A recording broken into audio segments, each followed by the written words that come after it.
युधिष्ठिर का घर छोड़कर वन जाने का विचार। नारद जी ने कहा, राजन, एक बार कर्ण की जरासंध के साथ भी मुठभेड़ हुई थी।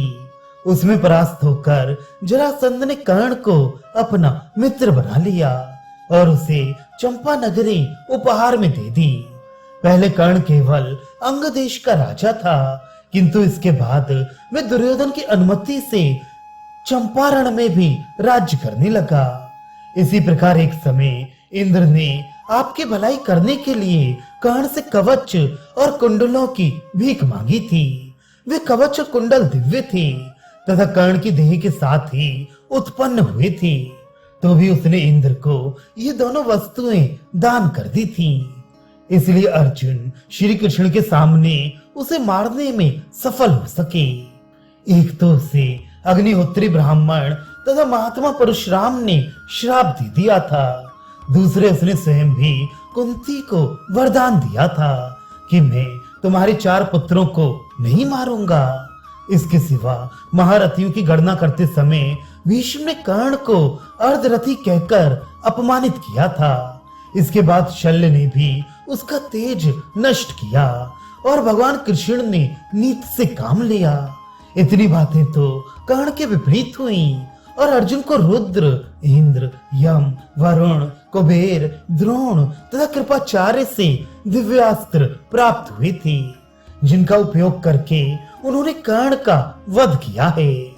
फिर भी वे युद्ध में मारा गया है, इसलिए शोक के योग्य नहीं है। वैशंपायन जी कहते हैं, इतना कहकर देवऋषि नारद चुप हो गए और राजा युधिष्ठिर शोक मग्न हो चिंता में डूब गए। उनकी अवस्था देखकर कुंती शोक से विवल हो उठी और मधुर वाणी में अर्थ भरे वचन कहने लगी, बेटा, कर्ण के लिए शोक ना करो, चिंता छोड़ो और मेरी बात सुनो। मैंने और भगवान सूर्य ने पहले कर्ण को ये जताने की कोशिश की थी कि युधिष्ठिर आदि तुम्हारे भाई हैं। एक हितैषी सुहृद को जो कुछ कहना चाहिए सूर्य देव ने वह सब कहा। उन्होंने उसे स्वप्न में तथा मेरे सामने भी बहुत समझाया, परंतु हम लोग अपने प्रयत्न में सफल ना हो सके। वह मौत के वशीभूत होकर बदला लेने को तैयार था, इसलिए मैंने भी उसकी उपेक्षा कर दी। माता की बात सुनकर धर्मराज के नेत्रों में आंसू भर आए। वे शोक से व्याकुल होकर कहने लगे, माँ, तुमने ये रहस्यमय बात छिपा रखी थी, इसलिए आज मुझे कष्ट भोगना पड़ता है। फिर उन्होंने दुखी होकर संसार की सब स्त्रियों को श्राप दे दिया। आज से कोई भी स्त्री गुप्त बात को छिपा कर नहीं रख सकेगी।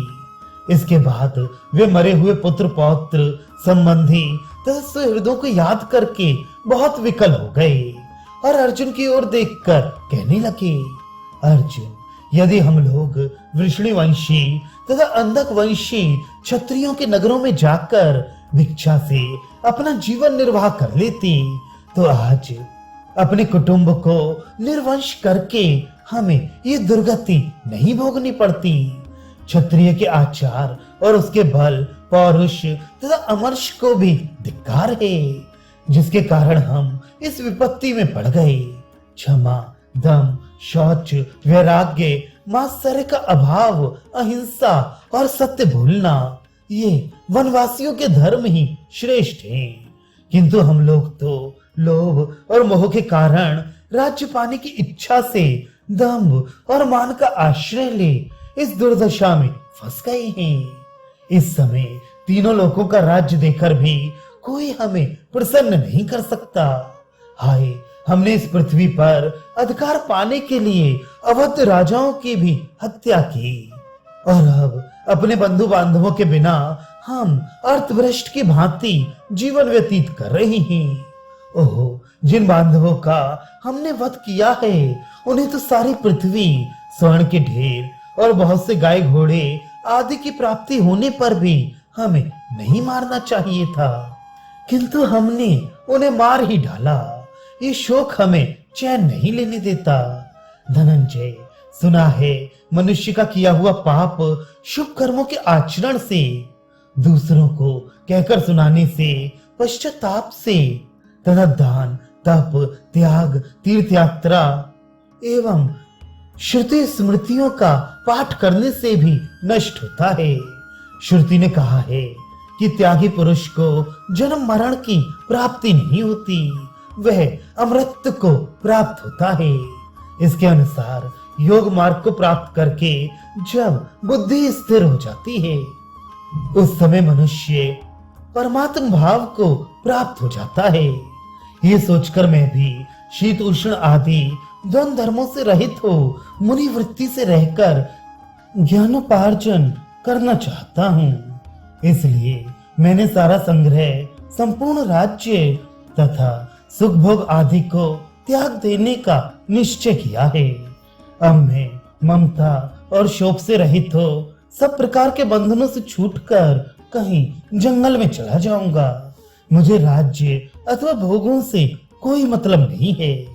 ये कहकर जब धर्मराज चुप हो गए तो अर्जुन बोले, महाराज, ये बड़े अफसोस की बात है और हद दर्जे की कायरता है जो आप अलौकिक पराक्रम करके प्राप्त की हुई इस उत्तम राज्य लक्ष्मी को ठुकरा देने के लिए उद्यत हुए हैं। यदि त्याग ही देना था तो आपने क्रोध में आकर इसी के लिए तमाम राजाओं की हत्या क्यों कराई? अपने समृद्धशाली राज्य का परित्याग करके जब हाथ में खप्पर लेकर आप घर घर भीख मांगते फिरेंगे, उस समय संसार क्या कहेगा? क्या कारण है कि सब प्रकार के शुभ कर्मों का अनुष्ठान छोड़कर अशुभ एवं अकिंचन बनकर आप गंवार मनुष्यों की तरह भिक्षा मांगना पसंद करती हैं? इस उत्तम राजवंश में जन्म लेकर संपूर्ण पृथ्वी को अपने अधीन करके अब आप धर्म और अर्थ का परित्याग कर वन की ओर जा रहे हैं। ये मूर्खता नहीं तो और क्या है?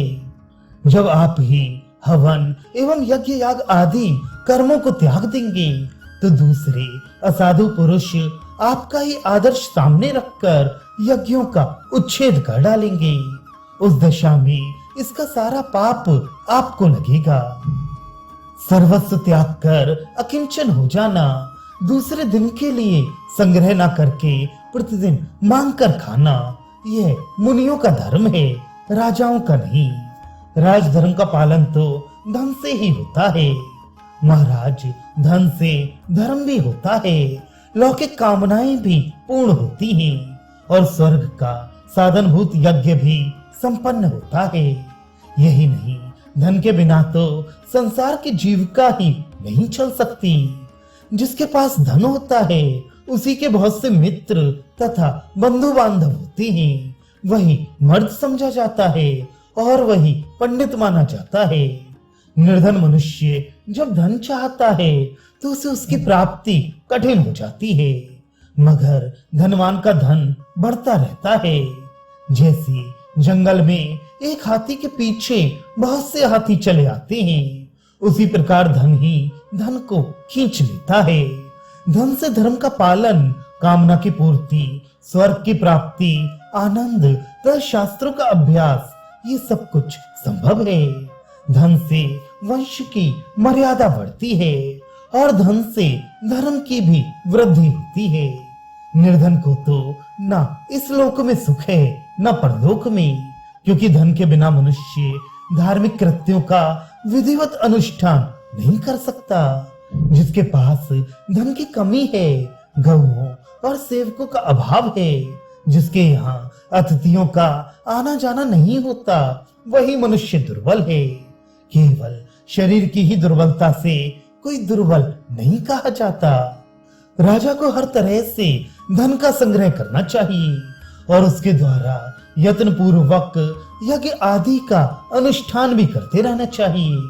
यही सनातन काल से वेदों की भी आज्ञा है। धन से ही मनुष्य यज्ञ करते और कराते हैं। पढ़ने पढ़ाने का कार्य भी धन से ही संपन्न होता है। राजा लोग दूसरों को युद्ध में जीतकर जो उनका धन ले आते हैं, उसी से वे संपूर्ण शुभ कर्मों का अनुष्ठान करते हैं। किसी भी राजा के पास हम ऐसा धन नहीं देखते जो दूसरों के यहाँ से ना आया हो। प्राचीन काल में जो राजऋषि हो गए हैं और इस समय स्वर्ग में निवास करते हैं, उन्होंने भी राजधर्म की ऐसी ही व्याख्या की है। राजन, पहले ये पृथ्वी राजा दिलीप के अधिकार में थी, फिर क्रमशः इस पर निरग, नहुष, अम्बरीश और मानधाता का आधिपत्य हुआ, वही आज आपके अधीन हुई है। अतः उन्हीं राजाओं की भांति आपके लिए भी, जिसमें सब कुछ दक्षिणा के रूप में दान कर दिया जाता है, ऐसी सर्वस्व दक्षिण नामक द्रव्य में यज्ञ करने का समय प्राप्त हुआ है। जिनका राजा दक्षिणा युक्त अश्वमेध यज्ञ करता है, वे सभी प्रजाएं इस यज्ञ के अंत में अवृत स्नान करके पवित्र होती हैं। अतः आप समस्त प्राणियों के कल्याणार्थ यज्ञ कीजिए। क्षत्रियों के लिए यही सनातन मार्ग है, यही अभ्युदय का पथ है।